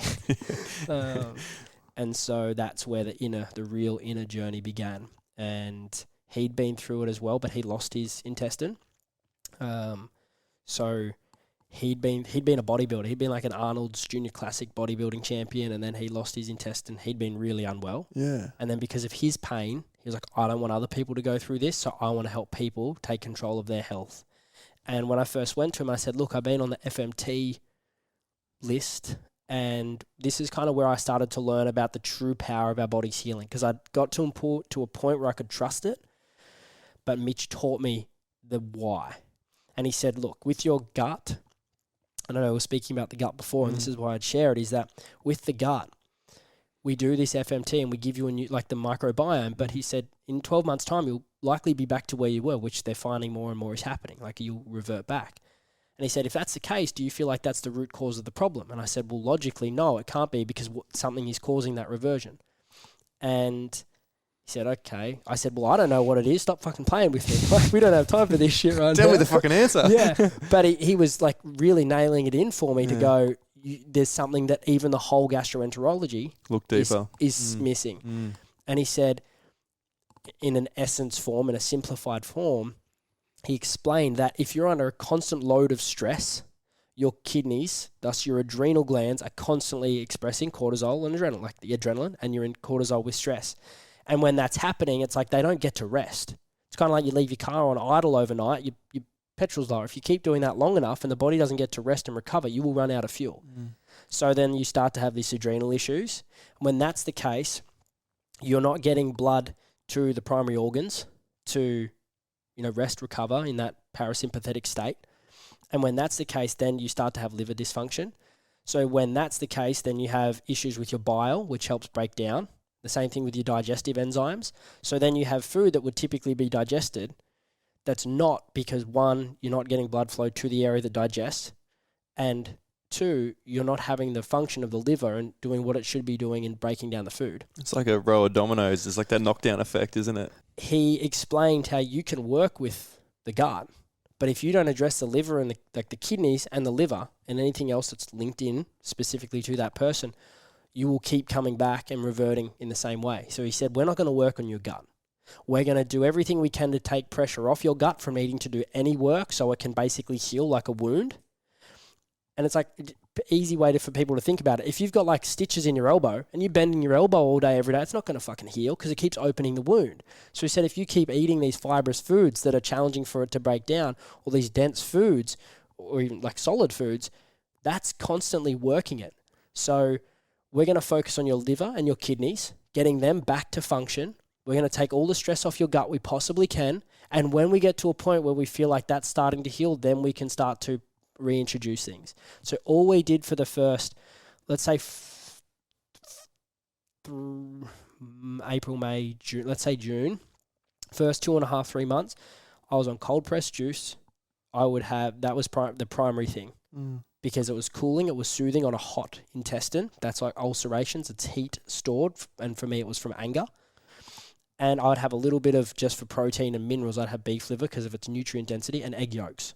So it was a diet change to begin with? As well as nutraceuticals, so liver, kidney, adrenal tinctures. Oh, right. Yeah, herbal tonics. Yeah. Stacey Fote from Balanced Babes on the Sunny Coast, she was actually a huge part of me getting access to these, so thank you to Stace. We'll shout out for that. Yeah, absolutely. And those, as well as a whole bunch of other dietary supplements that would give me what my body needed that it couldn't absorb through actual hardened food, like through smoothies, through shakes. So those, as well as I got onto medicinal cannabis so the body could relax and calm. And it was primarily sleep and breath work. And this is where the breath work journey began because I hadn't been out of pain in months, really, and in intense pain for weeks. When I was laid up in bed, and I had my first breathwork journey with Mitch, which was like a 30, maybe 45-minute whole conscious connected oral breathwork, very gentle because I couldn't really even expand my stomach because of the pain, really gentle. But through that process, I got to the other end of it, and I came out and I was like, there was zero pain in my body, to the point I got up out of my bed, walked into the kitchen, started jumping up and down on the spot in front of my dad and my housemate, and they were like, what the fuck are you doing? Get back in bed. I was like, no, I'm healed. I literally was like, I'm healed. And so from that experience, I messaged Mitch. I was like, send me everything you know. Like all the podcasts, all the books, where to go, what to do, how to do it. Tell me everything you can about breathwork. I want to, as me, go down the rabbit hole. And for the next, I'd say 8 months, I was doing 90-minute deep breathwork journeys 3 times a week, every week. So that's a lot of breath if you speak to a practitioner, Yeah. They usually say, 90 minutes, like a fortnight to a month. I was doing it like 3 times a week, but that's because I didn't have a lot of capacity to do anything else, but every time I'd breathe, more emotions would come up and out and more healing would happen. And I had all of these kinds of things. I'd be going through breath and I'd have this like release and this experience. And then I'm like, that thing that I can feel, it's gone. Or this tension that was here, or this swelling that was here, it's gone. Or this thing shifted. And it was every single time I was doing breath work, I was having these healing experiences. I didn't know what I was doing at the time, like Reiki, like people working energetically. I was just breathing and doing Reiki on myself. I had no fucking idea because I didn't know about those things at that point in time. It was just happening. Yeah. And I talked to Mitch, and I'm like, man, my hands were doing these weird things over this part of my gut. And he's like, just trust it. Let it keep going. So breath work, emotional release, because a lot of mine was based heat, and the large intestine is anger. That's where anger is stored. That, and I'm pretty sure like the spleen. I'll be pushing my memory. But for me, it was the large intestine, the anger. So a lot of my breath work for the first 6 months was releasing suppressed anger. Which, remember when I spoke about in high school, when I had cystic acne? Acne is heat expressed through the skin. Oh, right. Yeah. So let's go into the breath work, because I've had my own experiences with, say, the topic of breath work, because I suffered a fair few concussions playing footy, right? To the point where I got a really, really bad one in 2013 where I got post-concussion syndrome, which is all the symptoms of a concussion without actually having the concussion. I had it for about 3 months, and it was like vertigo, it was dizziness, nausea, it was bright lights, it was noise sensitivity, and it wouldn't go away for 3 months. And I was 21, getting paid to play footy, and the doctor was like, I don't think you should keep playing footy. 21. I was like, no, what are you talking about? Kept playing footy. Kept getting head knocks. Not as bad as that one originally, but any sort of head knock, it would really rattle me. And last year I went down to the Macquarie University in Sydney to do go to a concussion specialist, go to the clinic there, because I had fears of early stages of CTE. Just my mood swings, forgetfulness, my patience. I was getting irritated at little things, and I was getting really worried. And for the first time, I was aware of it. Where I would ask mum and dad, I would ask my friends. They were like, "Yeah, you've been like this for a while," and I'm like, "Why?" And they're like, "Why are you asking?" I was like, "Because I'm just noticing it now." And they're like, "Oh yeah, you've been like this for ages." And I asked mum and dad, I go, "When did it start?" And he goes, "Oh, probably when you started playing against men, like getting those early head knocks when you were 18 and 19." And I was like, "Oh fuck." And I went to the specialist, and we did all these cognitive tests around your brain and doing all these sorts of things and the memory and stuff like that. And she said, "Look, we did a brain scan. There were like nothing alarming on the brain scan at all." And she said it was really interesting what she said, because she gave me all these lists of medications that could help with my mood, some sort of antidepressants, stuff for migraines and headaches and that sort of thing. And she said to me, "Look, I can give you all the medication to stop these symptoms, but I want you to know the very best thing, and the thing that I recommend to all my patients, is breath work." And I was like, what a strange thing for a medical professional to like go away from the medication and to recommend, I recommend you doing breath work. And I was like, to Jordan, because Jordan was in the sort of the hospital scene, and she was like, can't believe she said that. Like, amazing. Yeah. Absolutely amazing. But she was like, I didn't think the doctors would be into that. Did you know what breath work was at that point in time? No idea. Gotcha. No idea. I was What year was this? This was probably 2 or 3 years ago. So I've heard of breath work, but I was just like, what, breath work can cure my brain? Yeah. And she was like, I recommend this to all patients, is to do meditation and breath work. Yeah. And I was like, that's a strange little, because from a rugby player, that's such a woo-woo thing. Yeah. Give me medication. Just give me the Panadol. I'll take the Panadol. But then for them to recommend like meditation and breath work, I was just like, holy shit. Yeah. It's finally, looking back on it now, I'm like, it's finally coming into the medical world as a remedy. Yep. Oh, not a remedy, as a cure. Yeah. Isn't that right? Yeah. Yeah, it's remarkable what it can do for us. But the fact that, you're starting, as you've said, it's starting to be shared in the medical community. So what does it do Oh, man. Well, depends on the type of breath work. Okay. So the way that whenever I speak to people about breath work, I explain this specifically. And that is, there are many methods of breath work. All the different, you go Wim Hof, holotropic, rebirthing, fucking energizing breath work, shamanistic breath work, rah, rah, rah, rah, rah. Cool. Beautiful. There's just principles. That's it. Principles. So the principle of the parasympathetic and the sympathetic nervous system. If you know the branches and you know what activates what, you can play with the body and impact the body however you want. Mm-hmm. So in terms of breath work, when most people think of, like when you say to people, have you done breath work? And they're like, yep. What kind? And like, oh, I've done some pranayama, like box breathing through yoga. That's what we'd call like mindfulness of breath. Breath work, say a lot of people then have done the next step is kind of like Wim Hof. You do the 30 conscious connected mouth breaths, have a retention, do that 3 or 4 rounds, your breath holds get longer. What's happening there is you're creating a hyperoxygenated state in the body. So you're changing the blood pH, which then as a result kind of shifts the carbon dioxide oxygen balance in the body. And so you can hold your breath for longer because your body's more calm and relaxed and you've got a greater oxygen store.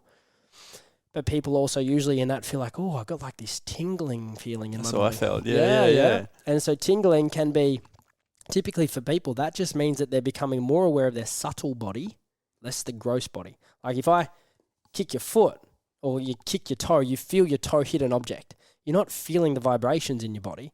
But when you go through, say, that kind of experience, just like deep meditation, you're aware of these subtle energies. You're aware of these tingling and vibration all through your body. That's present in every single moment. If we sat now and slowed down our breath for a minute and we really tuned in, and you may close your eyes or not, you'll feel it. Typically, you can feel it first in your hands, like you can feel it right now. That's there in every moment. We're just not connected to it because we're too up here and not in our body. So it slows us down to a point where we can actually feel in the body, connect to the body. And then with more conscious connected breath work or holotropic breath work or rebirthing, those more people will see like the emotional release style breath works. With those, what we do is as we continue to breathe in that conscious connected way without the pauses, say like in Wim Hof, the retention, that breath hold kind of brings our body back to base. Then we go up again and we come down a little bit. And so Wim Hof is cool because people don't go too much into deep experiences because it kind of brings them back each time with the breath holds. But when you just keep breathing and keep breathing and keep breathing, what eventually happens is you get to a point where the blood flow to the top part of the brain, the prefrontal cortex, the frontal lobe, starts to slow down, which is the thinking part of our brain. And we have this, it's called transient hypofrontality, which basically is just like the thinking part of our brain shuts down for a little while. And so the unconscious part of our brain can start to, it's like the door opens up for the unconscious. So the beauty of breath work in that, for my perspective and my projection, is that it is what is in our body and in our subconscious that keeps us stuck. Whether that's mental blockages, limiting beliefs, stories, patterns, traumas, emotions, it's all in the subconscious. It's all in the body and held in the deeper layers. And what breath does is basically removes that inhibitor and that door that keeps all of that stuck underneath and held down and goes, hey, come up if you want. And that's when people are like, holy shit, like I was having these memories from when I was a kid of like when I was playing, it was incredible. Or I fucking, had this emotional release where this sadness came up or this joy came through or whatever it was. Basically all it does is opens up these parts of our body that want to be expressed. Because I did this with Travis. Yeah. And I've always, as a kid, struggled to relax. Yep. Really struggled to relax. I could sit and watch a movie and not retain anything in the movie and just my brain's constantly, and I'm like, why am I worrying? What am I worrying about? I feel like I'm worrying about something, and then I'm thinking about, Elliott, what are you worried about? And I'm like, oh, fuck, nothing. Just relax and watch the movie. Like, I've always been like that. And I did a breath work with Travis, and it was like nothing so much came up, but it just quieted everything. Yeah. And it felt like I was floating. And he was like, I've never experienced anything like before where my whole head just went light. And it was. And I felt like I was floating off the chair. And I was just like, holy shit. Yeah. Like I've never experienced anything like that before where it just quieted all the noise. Yeah. And I wasn't like thinking about one thing. I was literally like, on a cloud. Yeah. I was like, this is amazing. Yeah. And the reason for that is it slows the brain waves. Okay. So we're typically in like an alpha brainwave, so kind of faster. As we do more breath, just like people that go into deep states of meditation, brainwaves slow. Brainwaves are literally just an expression of how many thoughts you have going on. Lots of thoughts, faster brainwaves. Less thoughts, slower brainwaves. And so I recommended breath work to people that have tried meditation, like, I just can't do it. And I know it's a practice. It's not a fucking perfect. That's what it is, meditative practice. You suck at the start, you get better. But for those people that want to have that like quick hit and a shift to experience something different, breath work. Because all you need to do is breathe actively in a connected way for 30 to 50 breaths and then let it out and sit, and you'll notice there's stillness for 30 seconds to a minute. You know, and people are like, whoa, like you just said. And so that's when we create that stillness, that presence, that being, that's when those parts that we were talking about before the cloves of garlic that are usually chatting to each other, they're chilled because they're like, oh, we don't need to be involved here.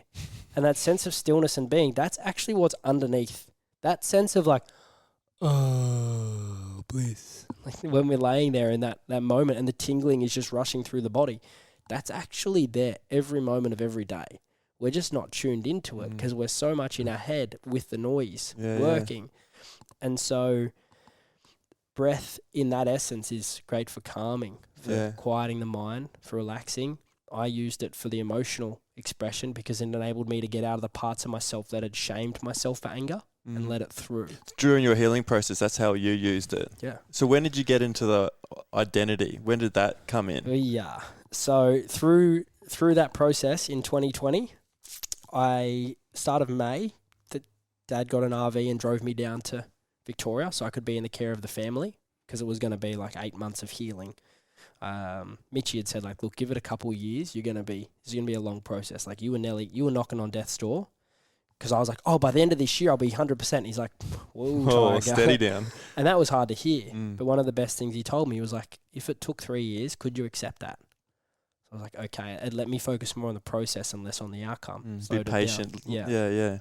And identity really came to me because it started when Mitch and I were talking about identification with the label. I have ulcerative colitis, or I have autism, or I have ADHD, or I'm an anxious person. Yeah, exactly. Okay. I'm a chippy, identification with anything. When we identify with it, it is our sense of self. We will do everything we can to protect that. So this is one of the first things that you work when someone wants to heal their physical body is, can you let go of that label? And people are like, yeah, fucking oath.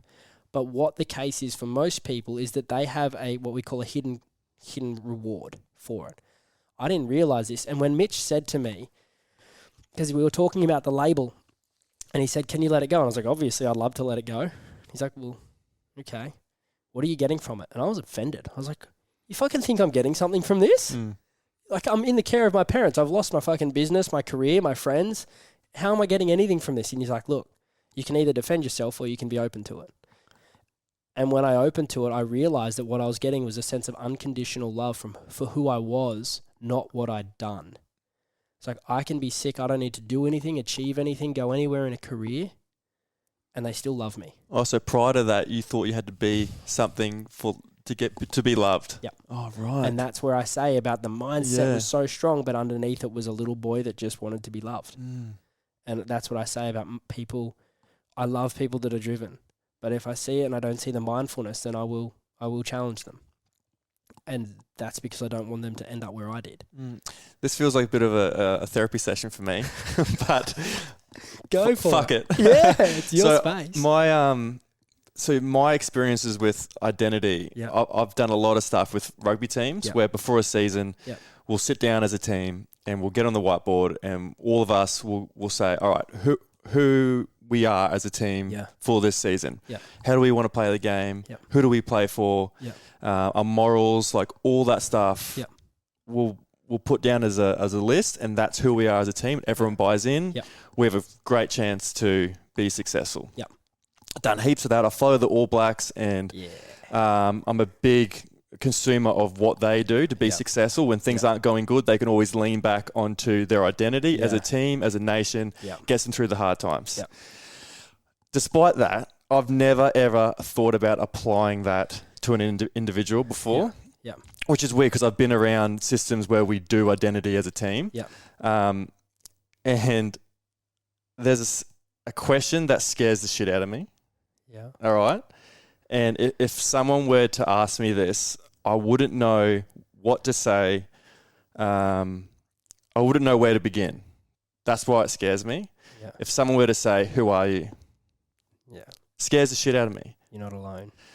And I think it's partly because I used to wear masks a lot growing up. Try to be a different person in different situations to different people to try to be liked or to try to fit in, try to be cool, try to be accepted. Yeah. So I think I just lost track of who I actually am because I was putting on different masks in different situations. Yeah. And I would always keep people at an arm's length. Yeah. I would never let anyone get close to me to, I guess, know the real me. Yeah. So I think I was fear of rejection or fear they won't like the real me. Yeah. That's all I've got to say. Okay. Thank you. First of all. Don't ask me who I am. No, I will not. Please. Hey, Sophie. But it's something that I've thought about so much. I was like, fuck, if Travis, if Toddy ever said to me like, all right, El, we're doing a little session. Who are you? I'd be like, fuck, I'm Elliott. No, well, Elliott's just a made-up name. Yeah. I'm a human male adult. Yeah. Well, that's just biology. But who are you at a core? And I'm like, fuck, yeah. I don't know. Yeah. Do you want to go into it all a little bit? So, and I won't speak to you, so that way it's like a space of distance where you can kind of jump onto things where you want to. Yeah. So the thing for me was that the realization of the identity with I'm a person with ulcerative colitis. Then there was the realization of the reward that I was getting from it, and through that process of then stepping back and going, okay. There was also then an identity of I'm healing, I'm doing the work to heal, because I wasn't healthy. But then same thing, Mitch was like, cool, you're healing. If you're always healing, are you ever going to be healed? It's like, fuck. Okay. So then there was a shift of I'm not doing this to heal. I am doing this to optimize my health. Even if I'm not at peak health, the focus is no longer on healing, and it's the same now today. I just focus on my sleep, my nutrition, my X, Y, Z, all of my things for optimal health. There's no healing. And that for me was a massive shift because then I wasn't looking at where I was lacking. I was looking at where I was going for positivity. And through that point in time, when I started to pull away things and shift my perspective, kind of like my paradigm for what the future would hold, I was realizing that I've done work on my actions. I've done work on my behaviors. I've done work on my beliefs at personal development seminars and courses and programs. And same thing with values. This is where psychologists and therapists and NLP coaches and life coaches and all of that work, they work with values, beliefs, behaviors, and actions. And I was looking at my life going, the whole fucking thing is on its head. And I haven't consciously changed my values, beliefs, behaviors, or actions. So then it was like going back to Mitch and being like, hey, if your gut reverts, is it the root cause? And I was like, no. I'm going, if my whole life is flipped and I haven't changed my values, beliefs, behaviors, or actions, is it the cause? No.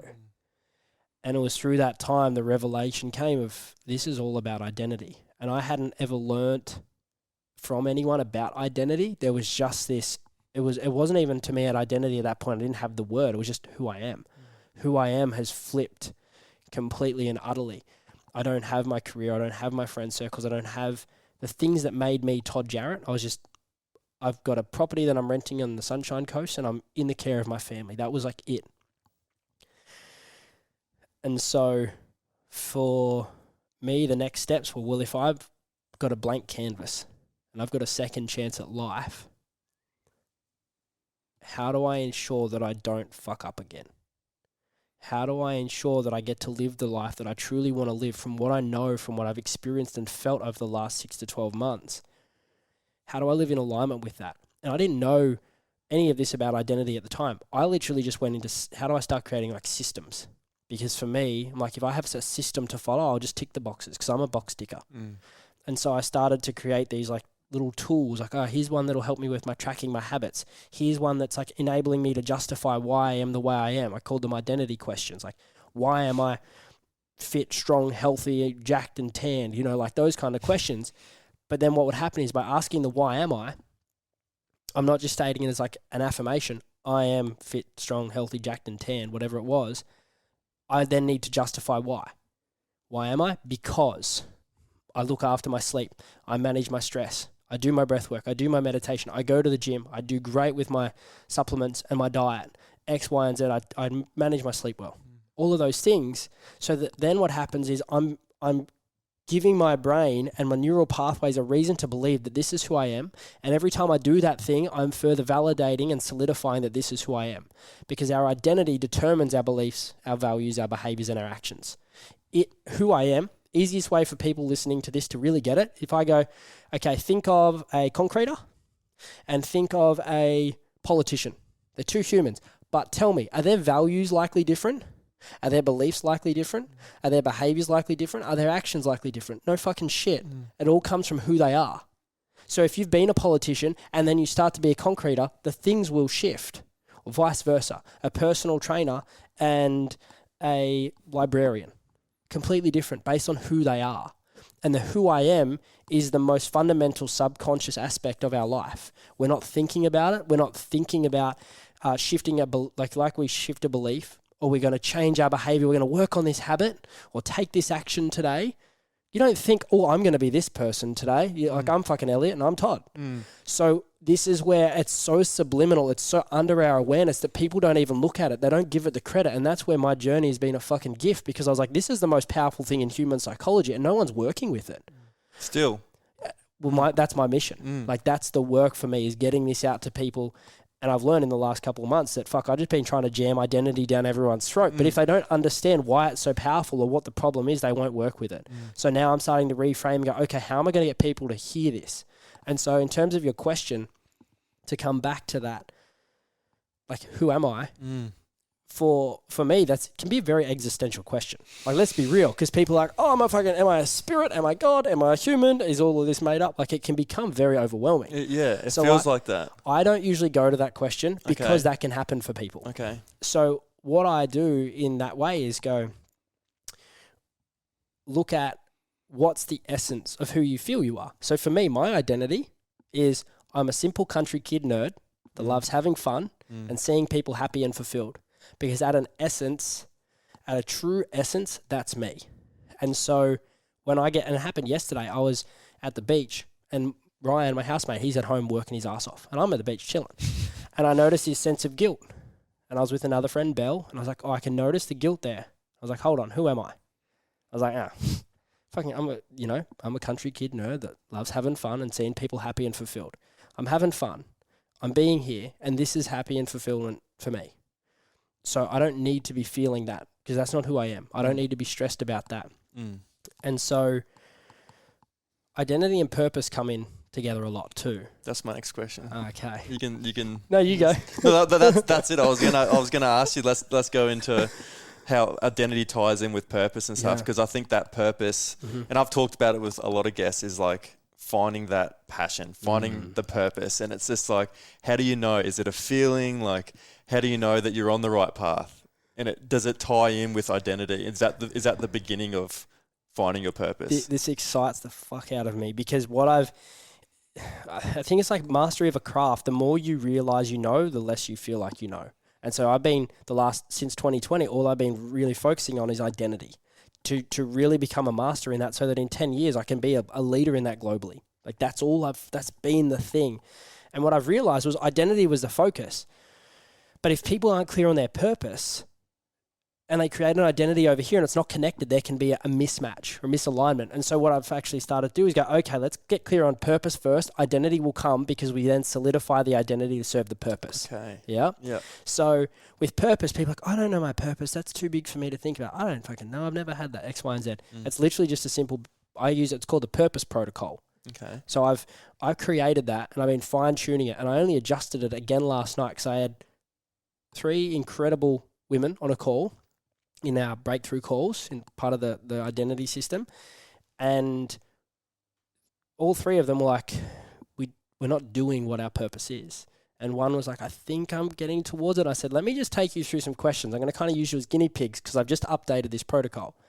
And I think I took them through a list of 10 questions. And by the end of it, I said, now just let me know, do you feel like in your heart of hearts, the depth of your soul, you're like, in 10 years, 15 years time, you would love to be doing that? And they're like, fuck yeah. That's it. That's the thing. And so I explain to people that purpose isn't something you create. It's actually something that's already within you. And it's just understanding what creates a purpose. So without going through the fucking questions, because I won't remember them off the top of my head, but it's like, what is something that you've been through in the past that you don't want others to have to go through? What is a time in your life where you've wanted help, support, or guidance that you didn't get it, that you'd love to give to someone now? Where were you 5 or 10 years ago that there's a version of you that you would like to help? What is it that you're truly passionate about? What do you deeply care about? What's the thing that you get defensive about, that you're emotive about?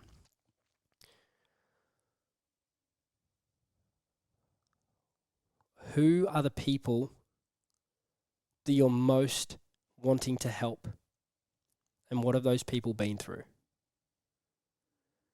Where are they now? What is their challenge? And where do they want to get to? Who are those people? And if you sit down with a pen and paper and you write those questions or the answers to those questions, that's a few of them. Like I said, I can't remember the actual protocol in order. But what happens is I've created it. I love systems. I've created it in a way where it kind of pulls away layers of emotion without people realizing how deep they're getting to go. I love that. And that's where these 3 women, like 2 of them were like, we want to help women that have been through abusive narcissistic relationships to actually reclaim their self-worth and their sense of self. And the other one wanted to work with mental health and people that have really struggled with mental health. Why? Again, because it's what they've been through, that they've experienced, that they've had a lot of pain around, that they're deeply passionate about giving to others so that others don't have to experience that same sense of pain. Why am I the identity mentor? Because I lost my identity when I nearly lost my life. And I don't want anyone else to have to go through that sense of who the fuck am I? And what's my purpose in life? Because that's really what happened to me in 2020 was I'd been the exercise science training the athletes guy. And I was like, I'm not going back to that. It was like a line in the sand of like, that's not what fulfills me. And so I created the identity system from going through and asking myself questions and creating tools to be like, what is it that fulfills me? And I realized like my passion had been there for those years prior. I hadn't listened to it. It was helping people with their mind. Man, that makes it really clear for me, those questions. Because I was just thinking about it. Yeah, absolutely. Because I started this because I want to encourage people to have difficult and vulnerable conversations. Yeah. I don't want anyone else to feel like they can't talk to a loved one or a friend or even a complete stranger and go down a path of no return. Yeah. I want to encourage people, and I'm not preaching that it's easy. No. It's hard, and it's always going to be hard. It's never going to be easy, but it's going to be worth it. Yeah. And I think just reflecting on those questions is that I'm trying to help whoever it is that's like listening to this, if they listen to an episode and, you know, it encourages them to have a conversation with their mum or their dad about something that's happened. Yeah. You know, that's what I'm trying to do, because it's so easy and it's so often just to, I'll do it tomorrow, you know, and then 10 years go by. Yeah. Or I'll do it tomorrow and then you may never have that opportunity to speak with a loved one because time goes quick. You're not promised, you know, tomorrow's not guaranteed. Yeah. And just reflecting on that that's the reason. Like I love having, as weird as this sounds, I love having difficult conversations. Yeah. I don't mind if you want to prod or outside the podcast, if people want to pull me aside and go, this is what's happened, I'll go, that's fucking heavy, but thank you for how do you feel after like talking about it? And our sort of motto and what I preach is that conversations change mindsets. Yeah. And they really do. Yeah. I've seen so much change in this, even in my friends and in my family. As soon as they tell me something, like the episode I did with my dad, where we both shared things that we've never spoken about to each other or anyone else before. The next day we were completely different. And I was like, holy shit, the power of just letting it all out and be truthful and honest and vulnerable change our relationship forever. And I'm glad that, like, I've got my cousin, my dad's brother, who suffered, really bad in that family household back in New Zealand.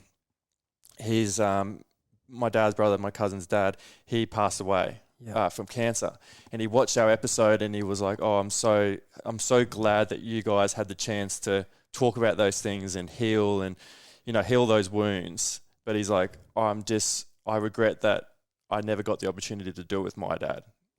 And he's like, I feel like there's this parts of that life and parts of that history that I'll never get that chance to do again. And he messaged my dad. He was just like, do you want to have that chat with me? Oh. So I don't know if I have it yet, but I went on a bit of a tangent there. Beautiful. But yeah, that's where I'm at with why I want to do this. Yeah. For those that want to have those conversations too, like, you can see the impact that that's had on those closest to you. That, there's, as you've said, it's not necessarily easy, but it's worth it. And two things with that is, like, our family is transformed because of what I went through and the conversations that's created, the depth of connection. And, I guess for them, the acknowledgement that, he may not have been here. So it's kind of, it's the challenges that bring us that awareness. But also for people that are like, I have lost someone that I wanted to have that conversation with. There is processes that we do that can give you I'm not going to say the exact same experience, but the same internal completion in your nervous system and in that emotion without needing that person. Really? Yes. Yeah. You've done it before? Yep. Yeah, and I've seen many people do it before. Yeah. Because it's not actually about the other person hearing it. It's not about them. It's about you expressing it. So it's not about them receiving it. It's about you expressing it. Yeah. Wow. For them, and I would say most of the time, but it is all the time because it's an internal healing. The other person can't heal you. Only you can. And so, I've seen it in rooms before with people. I've been through that process myself. I've seen people do it in calls, and there is an expression of it feels complete. Like, there's nothing now that needs to be said. Like, they've been able to go through that. And the beauty is having the opportunity to do it with the person. But for those that feel like, I've missed out, please know that you haven't, because it's an internal healing. Just like yours, you feel different. You don't know what Dad's feeling, but you feel different. And that's the thing. Yeah. Well, I've got another bit of therapy to go through with you. I have one thing I wanted to. I was like, it doesn't really fit where we are. Yeah, you go. Through that healing process in 2020, I was born with no sense of smell. Oh, yeah. So, yeah. I think we spoke about this. Tell them this. Yeah, tell them this. And I share this because I'm like, if I've been through, I don't talk about my story unless I'm typically on a podcast where it's going to give value to people. But for me, the biggest piece of value I can give is to those that are hearing that. It's like, it is fucking possible to heal your body beyond what you've been told and you realize.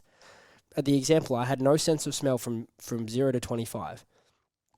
Hadn't smelled anything. It was a laughing joke, like the joke of our family. I couldn't smell. My friends would fart in the car and I wouldn't know. Like, they'd wait for me to look and have that laugh, and then I wouldn't notice anything. That kind of experience. And when I was going through what I was with my physical health, and I was like, if I've been at death's door and I can heal against the medical system's beliefs with Mitchie's guidance through this, and I can be coming out the other side, I'm going to fucking get myself a sense of smell. And so there's a book called The Secret Language of Your Body by Ina Segal, and it's literally like, it goes through the different organs in the body, the different emotions, and this is a lot of where I've learned about, this emotion blocks this condition is caused by this emotion or this organ. And I literally went to the nose and I just did the the meditative practices, the color processes with some breath work and a couple of like steam bath thingies, just open just up. Clear. Yeah. Yep. Within 2 weeks. I think we've spoken about this. It was within 2 weeks that I started that process that I was on the toilet, because I was on the toilet a lot still at that point in like July, August 2020. And I was in the morning and I was sitting beside one of those little footstools. So I had like my knees near my chest, so it opens up the intestine. Best way to go to the toilet for everyone listening. Yeah. It opens up the base of the intestine. And so I got my hands like wrapped around each other, kind of my head between my knees. And I must have inhaled through my nose, nose breathing as I shouldn't. And I was like, what the fuck is that? And then I realized I'm smelling and I start to yell. I'm like, Mom! And you got to imagine, like, she's been through fucking 6 months of trauma thinking her son's going to die. Yeah. And now I'm on the toilet because I've been shitting blood and I'm screaming. She's like, no. Fuck, what's wrong? Yeah. And she comes running and she opens the door. Like, there was really, at that point in time, was like, they'd seen me go through so much stuff. Like, seeing me on the toilet wasn't an issue. What's wrong? I'm like, I can smell my shit. And she's like, what? Like this surprise. I'm like, I can smell. And she'd known that I'd been working on getting a sense of smell. And she's like, surprised, wow. And that kind of went on each morning. I'd wake up, I'd smell my shit. Cool. That was all I could smell for a couple of weeks. Then I was reading my nieces and my nephews a bedtime story a couple of weeks later. And at that point in time, I still couldn't determine if I was going to fart or shit myself. Like, I had no control over my bowel for about 2 years, actually. Yeah. I had massive social anxiety. Even when I was running the breathwork events up here at the beach, like I'd be running to the public toilets when people were in meditation and stuff, because I still was healing, going through that journey of the body healing. And I was reading them a bedtime story and I was like, I'm so here with them right now. I'm not going to the toilet. I was like, if I shit myself, I shit myself. So what? And I farted. Didn't shit myself. Woo! And they thought it was hysterical because I farted. But then it was even funnier that I'm like, I can smell. And, they're 4 and 6 years old, whatever it is, maybe 3 and 5. And the fact that Uncle Toddy's so excited that he can smell his own fart. They're like, what is going on? Yeah, Toddy's a bit loopy, I think. Yeah. And so I smelled that, and that was the second thing. So I was able to smell my shit, my farts. And it's like, well, this isn't too great of a start. But then a couple of weeks later went by, and it was like, then I could smell like a roast dinner, then chicken palmy. Then I started to smell like essential oils, and now I have a full sense of smell. All through breath work? Look, I don't know if I'd say just breath work. It was the practices I was doing with that book of like, in the secret language of your body, following the meditations, doing those daily with breath work and the intention of that healing. And it was just an intention of the body healing. Whenever I'd go into breath, I'm like, body, whatever you need to do to heal yourself, I am the vessel, let it out. And so all different things. Remarkable. Yeah. Like, imagine you've been blind for 25 years, you've never seen, and then through 2 weeks of doing work on vision, you open your eyes and suddenly you see. Like, that's what it was like. I'd never smelt, so I didn't know. I didn't know the difference between a fart and a shit. I didn't know what smelled good or bad. I didn't know the difference between petrol and diesel. Like, I had no discernment. So it's been a journey of the last couple of years of learning to smell. Just like if you open your eyes for the first time, you don't know how to discern red, blue. You're like, they're different, but what? It's like learning to walk again, isn't it? Yeah. So have you experienced a lot of these things with your clients? I haven't done a lot of the physical healing with my clients. Okay. So typically people come to me for identity and purpose, not physical healing. Okay. If people come to me for, let's say they've got cancer or they've got colitis or Crohn's or whatever that is, I send them to Mitch. Because he's the guy that guided me. It's not my thing. If someone came to me and they've got gut issues and I'm like, okay, start here, but I probably recommend you go and see someone like Mitch, or I'll point them in the direction that I feel fits. Because although I've been through it, it's not my passion. And if I was to go down that path and try to help others, it wouldn't be in alignment with my purpose. Correct. And that's where you have like, you're not fulfilled. I'm passionate about people knowing that they can heal because they fucking can, and the living proof of that. But my mission is something different. Something that was playing on my mind for the last couple of weeks is I listened to a podcast with Jordan Peterson and David Goggins. Yeah. You remind me actually a little bit like David Goggins actually. And they were talking about discipline. I'm a bald African-American man in the SEALs. Thank you. And they were talking about discipline. Yeah. And Jordan Peterson said something. It was that people, you've got to be disciplined. You've got to do things that you don't want to do. Yeah. If you love to do something, you're not disciplined as much as the person, so let's say, goes to the gym. The person who hates going to the gym but still does it, that's discipline. And I was like, holy shit, I don't do anything I don't want to do. Gotcha. Am I not disciplined? And then I was thinking, oh, what the fuck? Am I not disciplined? I don't do anything I don't want to do. Like, everything I do because I want to do it. And then David Goggins replied to him and said, I think I've tricked my brain into falling in love with the rituals and practices that, let's just say, I used to hate. Yeah. So he's like, I fucking love getting up at 4 a.m. and doing 30 miles. Or I love doing cold showers and stuff like that. And I'm like, oh, maybe that's what I've done. Like, I really enjoy training. I really enjoy eating well. I really enjoy cold plunges and saunas. I really enjoy connecting with family and friends. I really enjoy going out to work for the mines for the week, even though that's a weird thing to say, but I know the outcome is me providing for the family. Yep. It's setting myself up. Yep. And I'm like, have I turned the things that I say would hate or don't enjoy, have I just looked at it a different way now? I would love to know, what are some things that you need to do in your life to be the best version of yourself? As in to look after me, to show up at my best? Yes. Yep. Space to be with myself. Silence to feel my body. Okay. I'm a very sensitive person now. Even 7 months ago, I had some big challenges come up, like repressed trauma from childhood that I had no conscious awareness of. That's probably rocked me the deepest I've ever been rocked, like even deeper than what I went through physically. Really? Because I felt very ungrounded. I was out of my body for a couple of months. Like when you feel like you can't tell if it's been 2 minutes or 2 hours? Yeah. That was a lot of the time for a few months of not feeling like I was here, very scared, felt like I was out of control a lot because there was the parts from childhood that were coming up for the first time in my life because they felt safe enough to do so.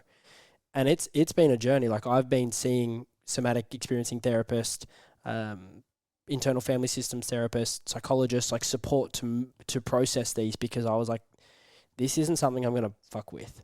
These are pretty intense things. And so I feel like even before those 6 months, I could be very present with people. And this is after we met. So there's been a lot that's happened in between. And I could be very with people, but I didn't get mental health. I didn't get anxiety. I didn't get panic attacks. I didn't get depression. I didn't get as in... I didn't understand it. You didn't understand it, yeah. I never felt... Even when I was sick, I was like, I'm a warrior. I will positive mindset my way through this, right? Like, the drivenness was, as we've spoken about, it's been so pertinent through my life that I'd never really felt the negativity of life. Oh, really? I was just such a positive person. Like, yeah, there were anger and I'd be pissed off, but it was like, in essence, I didn't see negativity of the world.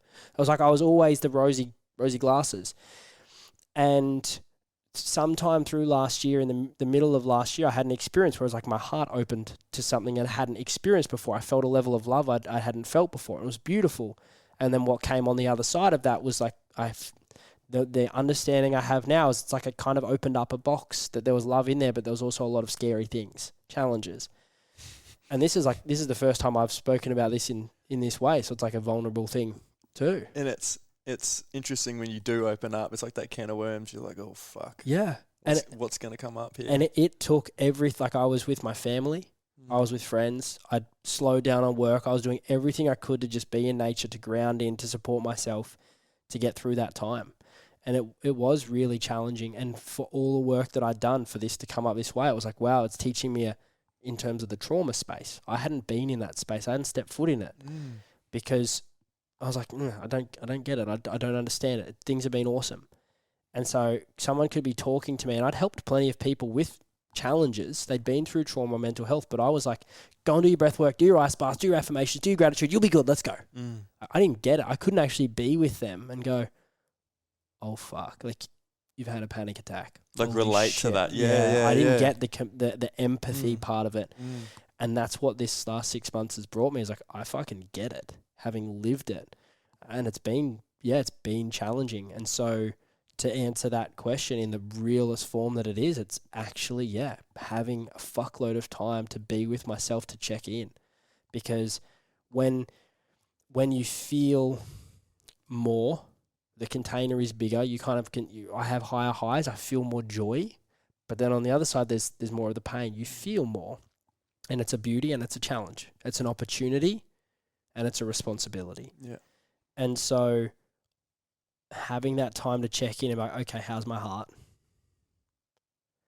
How's my nervous system? Where have I got tension, or where is it a part showing up, protecting or defending, or where's fear, or where's sadness, or where's heaviness? Like, is that present right now? And then, okay, if that's there, I've been really committed to feeling it and to processing it, to metabolize it, because I know that just like my physical health, that was around anger. I feel like fear and sadness is like another experience of me heightening my human journey to clear that. Love that. You ready for a quick fire? As quick as you are feeling comfortable with. Oh, sorry. Quick fire questions. Okay. Yeah. It doesn't have to be too quick. Yeah.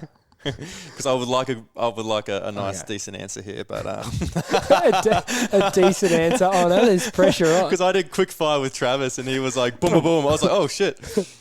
What has been a lesson you wished you learned earlier in life? That it's not always going to be light and easy. That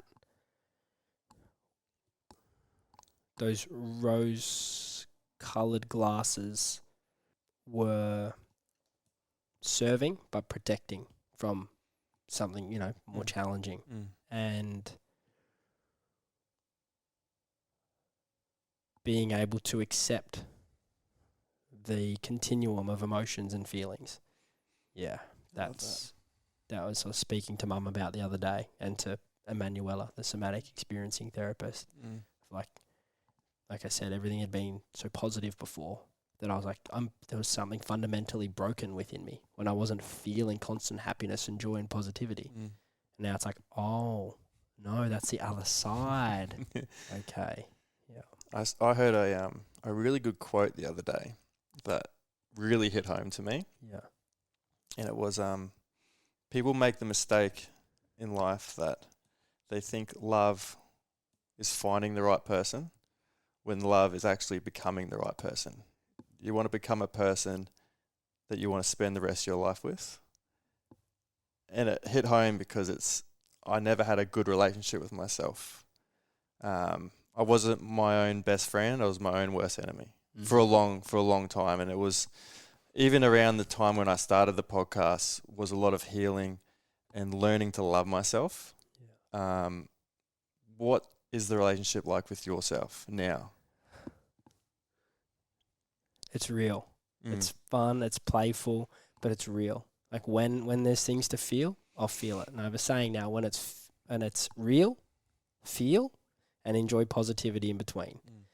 So I would say I'm the most myself I've ever been, but in that I'm finding deeper parts of myself that I haven't known before, which is the frame of it is I choose for it to be fucking exciting because it enables me to hold and to help at a greater depth than I ever have before. I think you've already answered this next question a little bit, but I'll ask it anyway. How do I best let go of emotional pain, resentment, or any other blockages that could be holding me back in life? Come into the body. The reason that is the answer is because the more that I have learnt about healing, overcoming trauma and challenges, it's all in the body. The answer's in the body. And when we get caught in the story or in all the thoughts, we're not actually being in the body where that block is. And so when we're in the thought and in the story, we kind of go on this tangent and we're not here. So the way to heal it is to feel the sensations in the body and be with the sensation. Oh, I have tightness in my chest. Okay. I'm going to observe that. I'm going to breathe into it, breathe through it, and just notice if there's any feelings to it. Is there like a shape? Is there a color? Is there a weight to it? Okay, I'm going to be with that. I'm going to keep breathing with it and being with it, not in it, not letting it take over, being with it, which is a big discernment because I was fucking in all my stuff. That as you continue to be with it, you can continue to breathe with it. Sometimes emotion comes through, and as you're with that emotion, you're letting it out. It's like, the way I explain it is, all of these things that are in the body is like liquid in a bottle. And each time you allow yourself to be with it and hold it, you let a little bit more out, and that's the healing. I love that. Tips for anyone that may feel lost and just try help them get put on the right path. If they feel lost to me is the sense of direction and purpose. Yes. So I would go back to those questions I said before and actually write those down. If you want to send me a message on socials, you can, and the actual list, we can go through those. But in essence, it's finding out what your heart wants to do. Because when we feel lost, typically a feeling of lost, when you talk to people that are experiencing that, they're going in a direction, they're working a job, they're doing a thing, but there's something else that feels lost. And it's actually that what it is it's going, we want to be going right, and you're going left. So it's actually, left, right. That's the lost. I'm not sure is lost. When you're able to actually listen to the body and go, this is what it is. And so those questions, what I just got you to do then in terms of feel into the body, sensations, do that, then answer the questions, because the answers are in the body, not in the head. And when they do that, those answers will come through. And the second thing I'll add with that, in terms of if people are feeling lost going through that process, it's like, once you're clear on it, like, cool, okay, be really specific with what it is you'd love to do, and then let it go. I'm going to keep on my path. I know that that's where I will be going, and then it will in time come up, because it's like your soul's path. If you've become aware of what your soul's path is, you will align with it. And if it means that you're like, hey, I want to speed this up, or I want to connect with it sooner, then that's where you can reach out to a coach or a mentor or whoever it is to go down that path. But to begin with, it's feeling into, those questions, those answers. Last question. If you could go back to a time in your life, where would you go and why?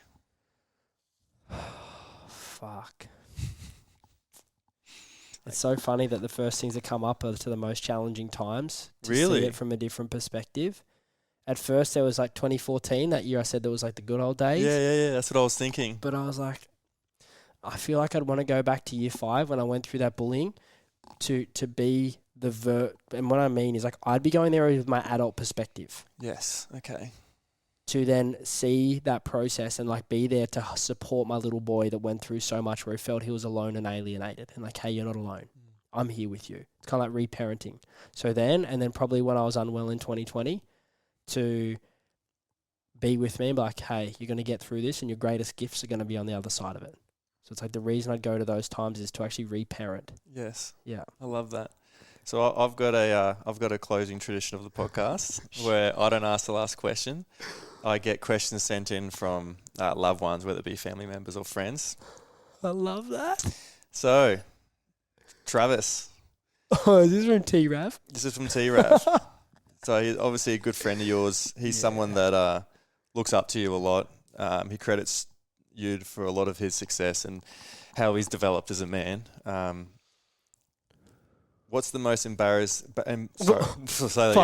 What's the most embarrassing / funny story that has happened to you in the last few years? When did he ask you this? The other day. Yeah, he already knows the answer. And he goes, ha, ha, ha. He knows the answer.